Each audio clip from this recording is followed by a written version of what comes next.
This is the Top Talent Accelerant Executive Conversations podcast. Conversations that uncover the leadership, strategy, and talent decisions shaping MedTech's next decade.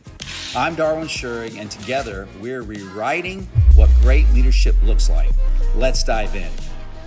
Okay, we're going to talk a little bit about interview prep, preparing for interviews, and really what, as a candidate, hopefully some things that you can think about. And in terms of our prep, I really, through over a decade, the feedback, I believe very strongly we have one of the best preps in the industry. And our prep breaks down into three sections. Really, the candidate understanding what's going to happen, what the interview process looks like, so there's no surprises, and that each step of the interview process is more efficient for everyone that is involved. So what are the steps of that interview? How many interviews are they going to have? The people they're going to interview with, their titles, obviously their names, their functional aspects of their responsibilities, and think about some of those things that they're going to be most focused on. For us, something that's seems to be a little bit more unique in the industry from my experience is we actually give them a good understanding of who they're competing with, what that looks like. If there's areas, certainly if the talent that they're competing against, if it's similar experience, background, and not necessarily major competitive advantages for the candidate in terms of what our partner needs done or skill set, or an area where maybe somebody else, it's more of a crossover skill versus specific experience, we're going to let the candidate, if there is a difference, we're going to help them with what that looks like. Preparation, as I always say, if you can bake a cake, you can bake a pie. In terms of crossover skills, how to explain what that project or skill set, or how they would explain how they would do it based on other things that they've done that makes sense, so that the hiring manager can visualize them having the ability to do that work.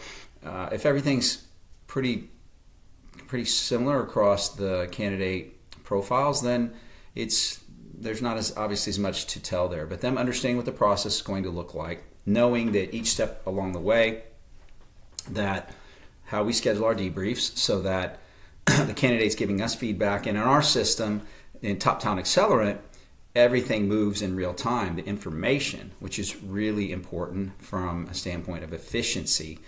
And in this day and age, companies that are waiting a week to be debrief or scheduling meetings, that's not very efficient. So top talent, those that are the best in their field, they're going to be long gone if the process looks like that. The ability to get talent that is at the highest echelons within the industry, it's going to be a lot harder to bring them onto a team if the process is not efficient. So in our process, getting feedback right away, because if the hiring manager, as they interview, we're getting that feedback in real time. And then as we set up the debrief, we're talking to them, we already know what the hiring manager has shared, and then we can put that back into the system, let them know right away so that we're moving, we can make maneuvers to get around. If companies, other opportunities they're looking at are slower, most likely we're going to come out ahead because we can move much more efficiently and get to an offer quicker as well. So number one is just understanding the process and making sure that we're on the same page. Every single time we're talking to a candidate, has anything changed? Make sure we're level set with what the compensation looks like, and just making sure transparently that everybody is being respected, valued, and the efficiency and use of time makes sense. Secondly, we go through preparation of success examples and communication. And I think this is a really important area. On the partner side, we help our partners delineate between skill set and cultural fit, which is really important to do that. And so how those questions for cultural fit are asked and they're graded is different than the skill set for around the functional piece. So that is something on the partner side that we help with. From a candidate standpoint, we always recommend and support in our prep that they would have 5 technical examples and then 2 to 3 behavioral examples. Technical, certainly in terms of how we operate with questionnaires and giving our partners not only the resume and video technology to give them insight of who that candidate is, what matters to them, their personal why, what they're looking for from a cultural standpoint. Also questionnaires, so writing samples to understand, see things like how did you do that, explaining that from their words. We're doing some pretty cool things with as we build out TTA where that can be video or they can read it.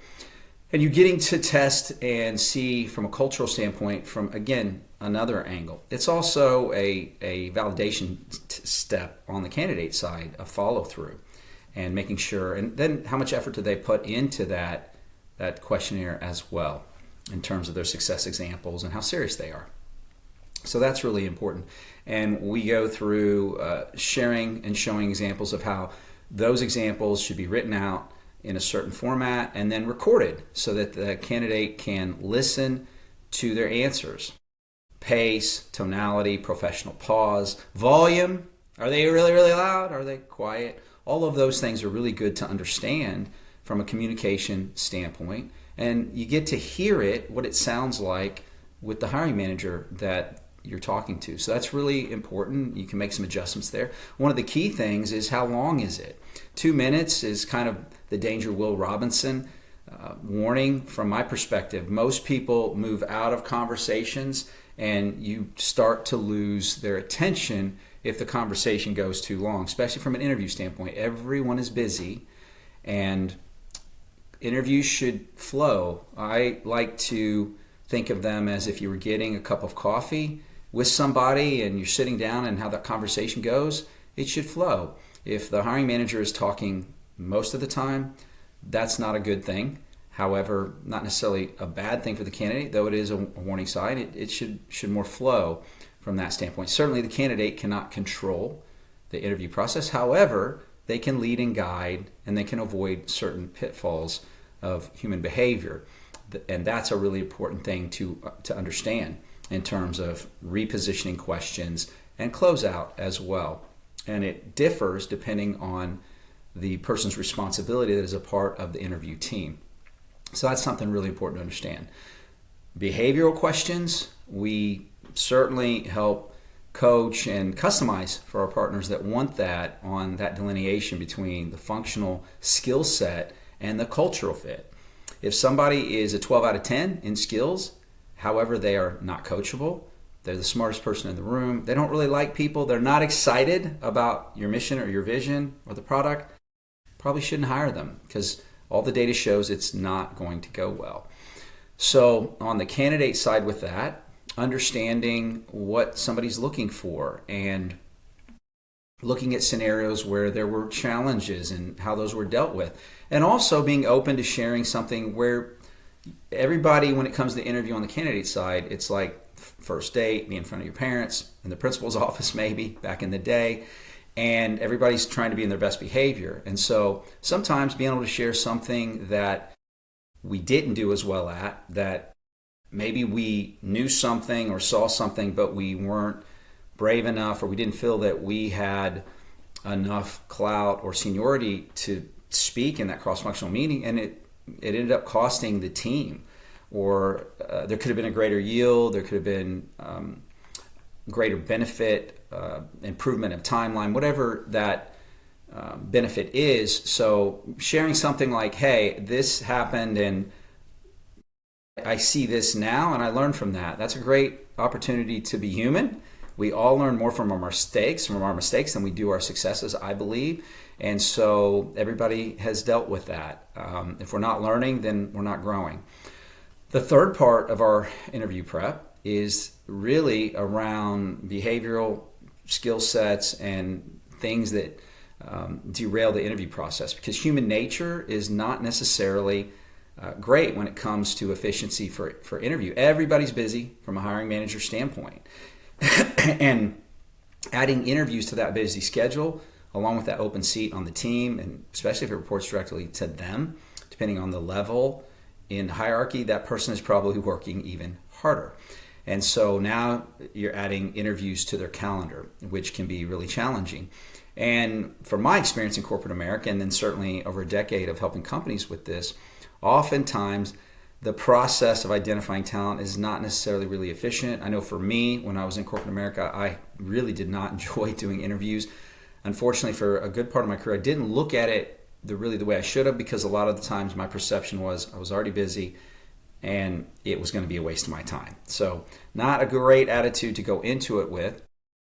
So when you think about it from the hiring manager standpoint, they're busy. A lot of times they go into the interview maybe potentially a couple minutes late because they're coming from one thing to another. And so first and foremost, what we coach our candidates, and I think hiring managers should be really cognizant of this so that they do a better job on their side. We also have additional best practices that we can share with the hiring manager in preparation for the interview process. From a candidate standpoint, understanding that when they come in, a lot of times people are busy. They come in and they've already looked at the resume. If they're partnering with us, they've seen video, they've seen potentially references, personality profiling, that questionnaire. They've got a really good understanding of the skill set, and that this is going to be a good use of their time, and that interview should not be focused on necessarily can you do the work or not. It should be pretty obvious based on history and how we've represented the candidate that they can do the work and they've been successful at it. So therefore the conversation can be more productive around how would we partner? How would we get along? What's the culture look like? Are we a good fit there? How would we execute on some of the things that we need to get done? In certain areas where we look at things differently, let's talk about that and make sure that for both of us that this is a good fit from that standpoint. However, having said that, and a lot of times people come in and human nature is I need to catch my breath. So a lot of times the hiring manager will take the hot potato, ask a general question, put it on the candidate. For example, walk me through your resume. Tell me a little bit about your quality experience. Tell me more about your regulatory submission experience. For example, different examples of general questions. I personally think the resume question is just a horrible question, and it's not because people thought it was, I think, a great question. It's just they are busy in human nature. They pass that hot potato and it allows them to regroup. However, it doesn't lead to efficiency in the interview process, and the candidate's role, part of their responsibility, is to get to sharing what that hiring manager needs to know as quickly as possible, as efficiently as possible about their experience and how it's going to make that hiring manager's life easier. The cost of mishires are huge. It also ties into involuntary turnover as well, and there's challenges and things to look at around that. Why it's so important to hire for culture, that the candidate's personal why matches the company mission and vision, so that you avoid that cost of mishire, which is even more expensive the earlier on it is in the process if you have one. And then secondly, how you're going to grow together and what that looks like. So if you get that general question, let's say, for instance, the resume one, which they already, if it's us, they've got all this other information as well. So we coach our candidates to answer that question. Hey, yeah, absolutely, I can do that. Are there one or two positions or certain skills or experience from the questionnaire that I filled out that you'd like me to focus on? What do you need the person to do in this position, and why is that important to you? Now, certainly tonality, curiosity are really important. And as a candidate, you obviously cannot come across like with the wrong energy, attitude. So, however, you're repositioning it with that general question. The hiring manager kind of leans out of the conversation a little bit, and now you re-engage their brain, and they're going to lean back into the conversation. They kind of re-engage, get off the rest mode, so to speak, re-engage their brain. And from that, they, most of the time, are going to direct the candidate exactly where you need to go, so that you know that your response is going to bring the most value in terms of what they need to know about the experience for the position. Even if it was a scenario, let's say quality, for example. Maybe this is a VP, director role of quality.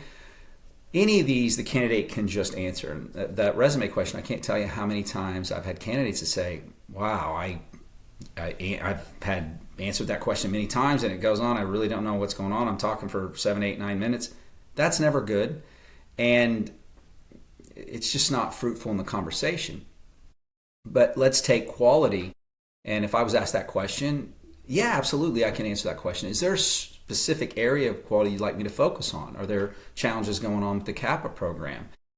Supplier quality, in terms of new product development, talking about design verification and validation. What do you need the person to do in this position, and why is that important to you? Again, it's reposition, re-engage, and then most of the time, they're going to tell you exactly where their pain points are. Typically, they're not going to start talking about everything that's going great. Well, we've had challenges here. We have this need from a cross-functional standpoint. You're gathering, as a candidate, data because you should be evaluating this for the investment of your time in the interview process. You want to evaluate, hey, is this a good cultural fit for me? Is this going to make sense relevant to what I have experienced and what I want to do? And something that I think is vitally important to think about. Anytime you make a career move or you're looking at a company, who are you going to become by taking this position or joining this team?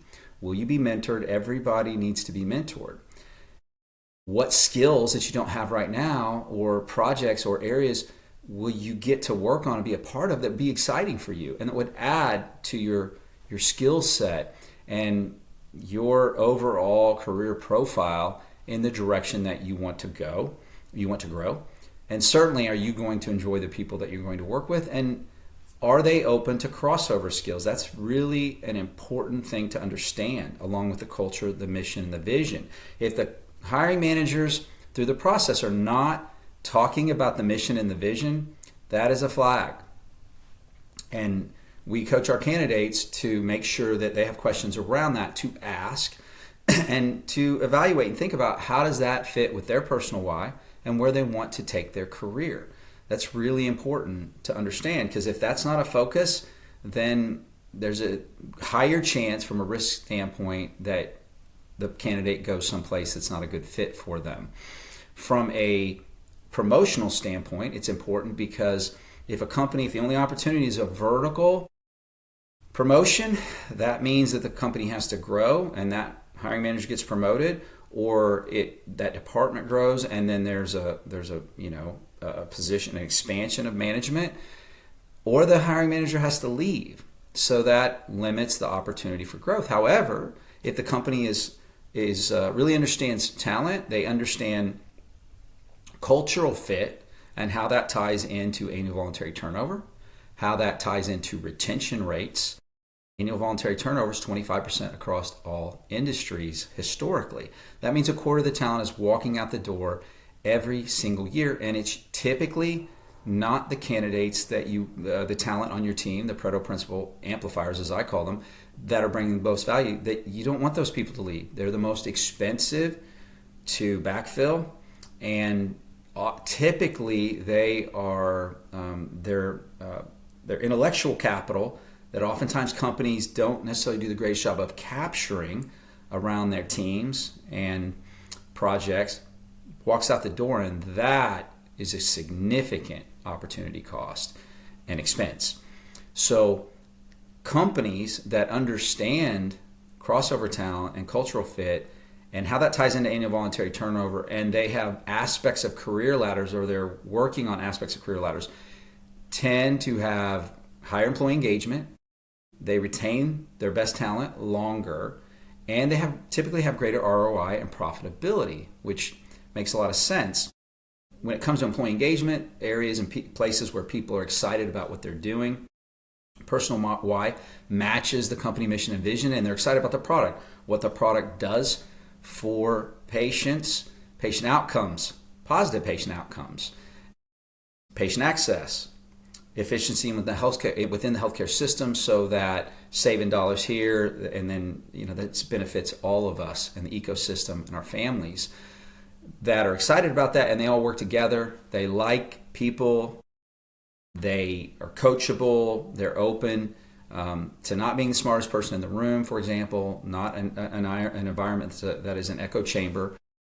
10, they're going to have higher employee engagement. If we are positive, 30% more positive, science shows that we are that much in a positive frame of mind, 30% more likely to problem solve and to come together and engage, which means less wasted resources and therefore greater profitability. And also, from a career standpoint, candidates are going to enjoy the environment and have greater career satisfaction. So again, less likely to leave.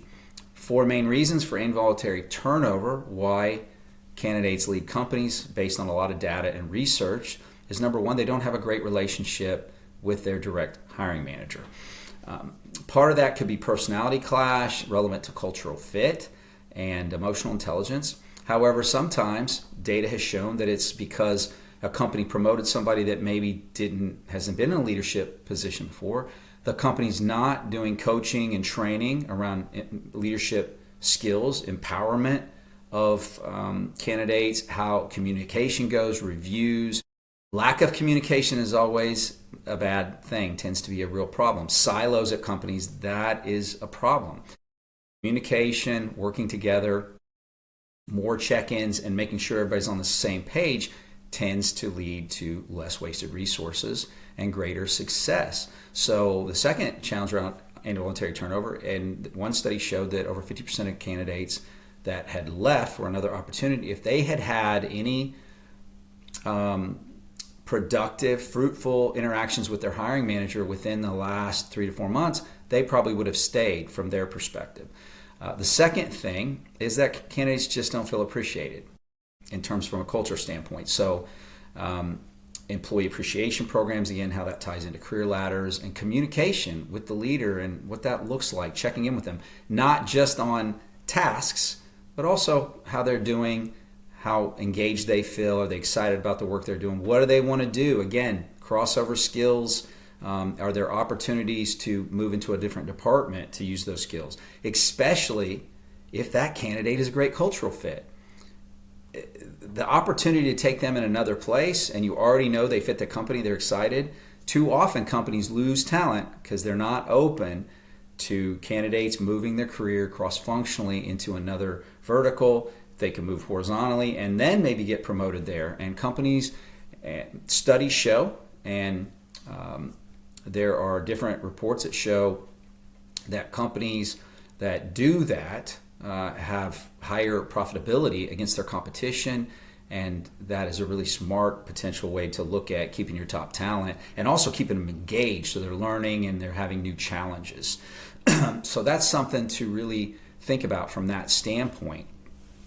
In terms of last example, even if it's a specific skill set, hey, tell me about your experience around regulatory affairs submissions. Again, somebody could just go ahead and answer that question. I would consider, again, you reposition it because you're going to learn things and it re-engages their mind. They'll typically direct you to the area that you can share your experience that makes the greatest impact. Yeah, absolutely, I could answer that question. Would you like me to focus on my experience with 510Ks as an author, reviewing them, my experience with de novos, PMA supplements? 2 or 3 examples is typically showing that certainly you understand the differences from a submission standpoint, if it's U.S. or international, what that looks like, interacting with governing bodies, the FDA, MDSAP, whatever that EU MDR. You give them a couple examples, and then, what do you need the person to do in this position, and why is that important to you? That's really important to differentiate that from the hiring manager versus the cross-functional leaders that this person will work with, because people have different perspectives of what is important, relevant to how it impacts them. And so by understanding that, you can learn great information that helps you through the interview process, whether or not this is the right place for you based on some of those answers, how well they work together. Are they not all on the same page in terms of that can be a flag that you want to understand. And then additionally, how open are they going to be? What is your opportunity to grow? Certainly you don't want to get ahead of yourself when it comes to that, but it needs to be a part of the process you're evaluating as a candidate as you go through this. Secondly, you can, as you understand what is important to them and how you answer relevant to what's important to them, you can gain advocates in the interview process that go back in the debriefs and actually could be an advocate for you, versus if you handle it wrong, they think that you're not one of the better options and you don't get to move forward in the process. The second thing that will happen sometimes when in the interview process that will, not the second thing that will happen, but we talk to candidates about talking about overcoming different challenges and how to prepare, make sure that they have multiple examples of what that looks like. There's a certain place in the interview process to ask questions around challenges, and it also can tell you if you've been managing as a candidate, how you've been sharing information and communicating, maybe having missed something, depending on if that comes up again later on at the end. Okay, professional closeout, really important. Over a decade of doing this, and I've asked, and then 12 years in corporate America with different experiences, and tend to get a lot of different answers on how to professionally close out. Oftentimes candidates will ask, is there anything I didn't discuss? Is there anything that's missing? I recommend not doing that, because you are intentionally leading their brain to try to find something wrong with you. Try to find something that is missing on your resume, that is lacking compared to maybe other people. So for professional closeout, what we recommend, what I recommend, and what we prep and work with our candidates on is, if they feel excited about the opportunity and moving forward, that they would say, hey, I'm really excited about this. I definitely want to move to the next step. Now, if it's commercial roles, BD, sales, you have to ask for the job. You have to be closing. Everything else, for the most part, you don't necessarily have to do that. Just let them know that you're interested and you're excited about it. So, I'm definitely excited. I would like to move. I'm really excited based on the information that I've learned today, and I would love to move forward in the next step. Do you have any questions about my ability to fill this role and be a part of the team, the culture that you're creating here? So you ask the question, and then you let them think about it. That question, ability, people aren't used to being asked that question that way, so it tends to engage the brain if they're real and they're serious about what they're doing.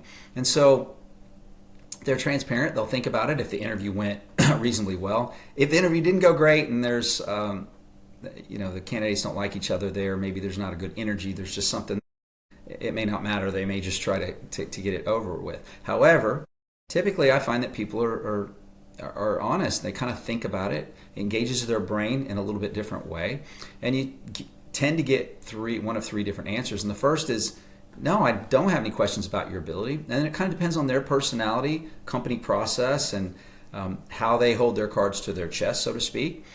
Some people will say, no, I don't have any questions about your ability. And like, how quickly can we move to the next step? This has went really well, and they'll give more information, maybe even try to sell a little bit to the candidate relevant to other opportunities that they're looking at. The other option on that first example is, no, I don't have any questions about your ability. However, we do have other interviews that are going on, and after we get done with those, TTA, or we'll circle back around with you on next steps, which is great, because either way, that's kind of where we want to be for the candidate. My perspective is, no one should be interviewing anywhere where that they wouldn't be interested in getting an offer. The goal is to get an offer. If you're a candidate, hopefully you're getting 2 to 3 offers so that you get to choose the best one. That's why it's so important that companies miss out on managing that process and understanding, having a good partner or having somebody internally that's really good at managing this process, because so many companies interview people that were never going to come to their company. Personally, I believe 80% of interviews across the industry are wasted resources because the candidate didn't have the skill set, they were not going to fit the culture, or they were never going to that company based on the other companies that they're interviewing with. However, the company doesn't have an efficient process or understanding to be able to uncover all of that information without going through the interview process. So therefore, wasted resources that could have been used elsewhere.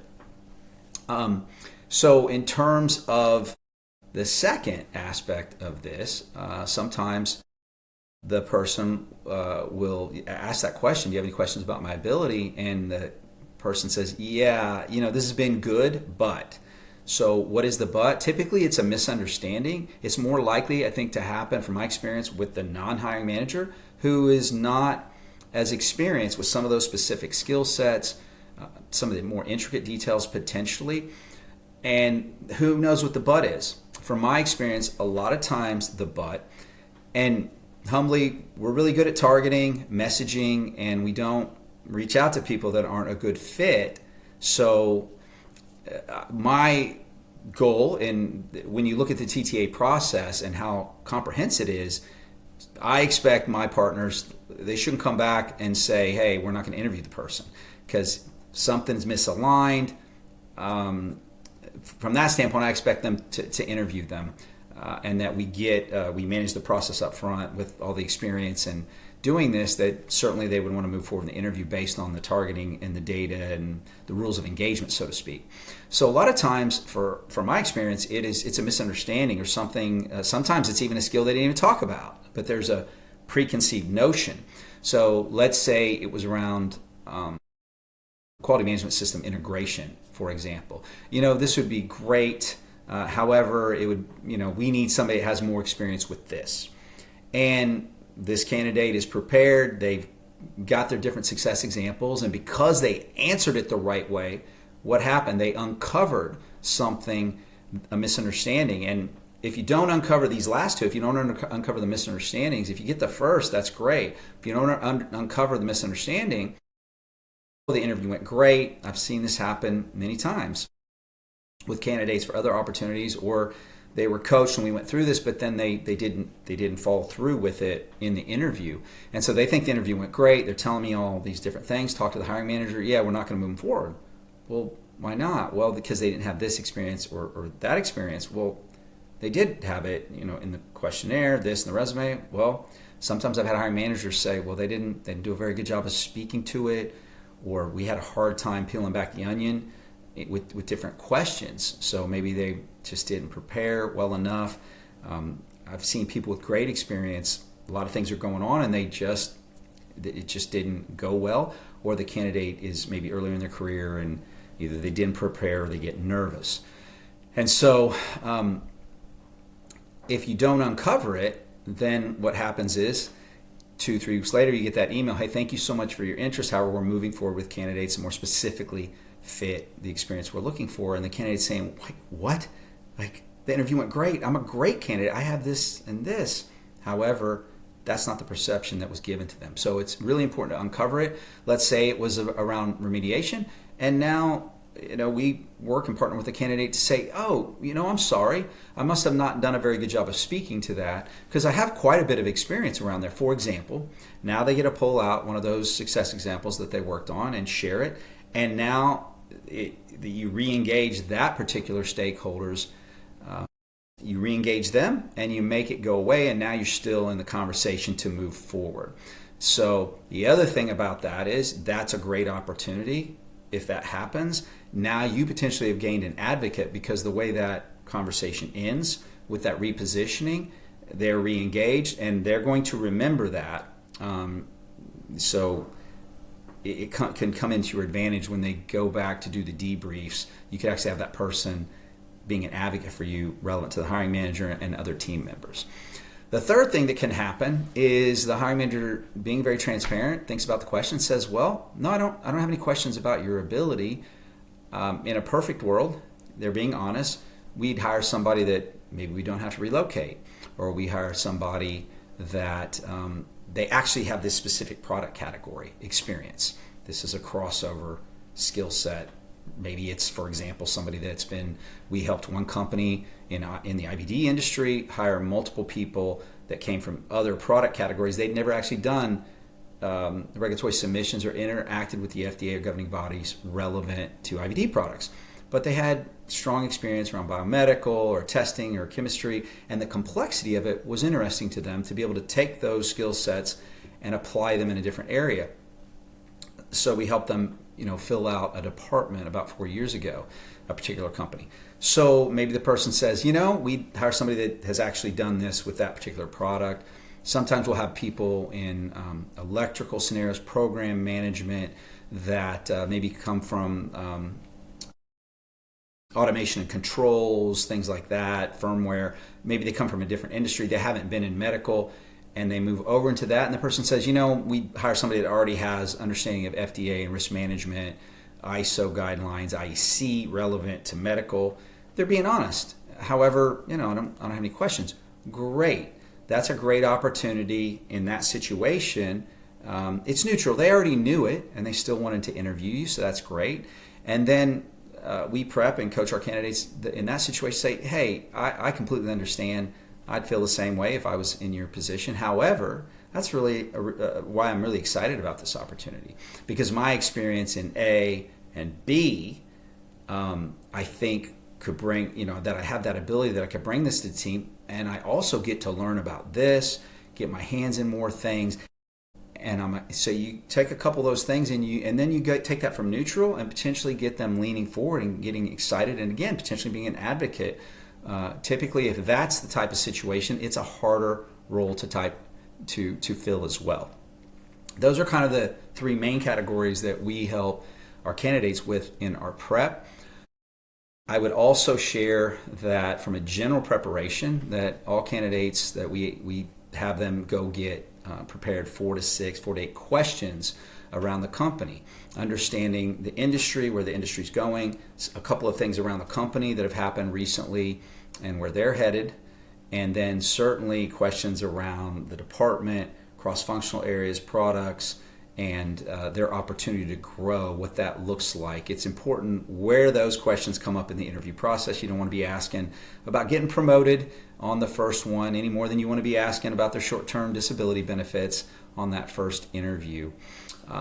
So these are some of the things that we help our partners with, and that through the process of Top Talent Accelerant, the information so that our candidates and our hiring managers, our partners, know that each interaction is worth their time, and that each person walks away knowing that it wasn't wasting of resources and their time, because we only have so much time, and hiring for culture is so vitally important.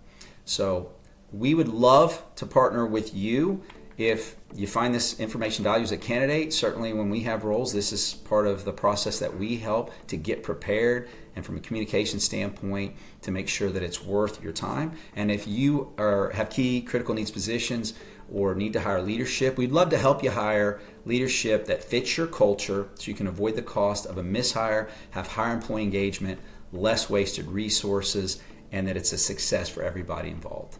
You've been listening to the Top Talent Accelerant Executive Conversations podcast. For more leadership insights, hiring strategies, and MedTech industry conversations, subscribe and connect with us at Top Talent Accelerant. See you on the next episode.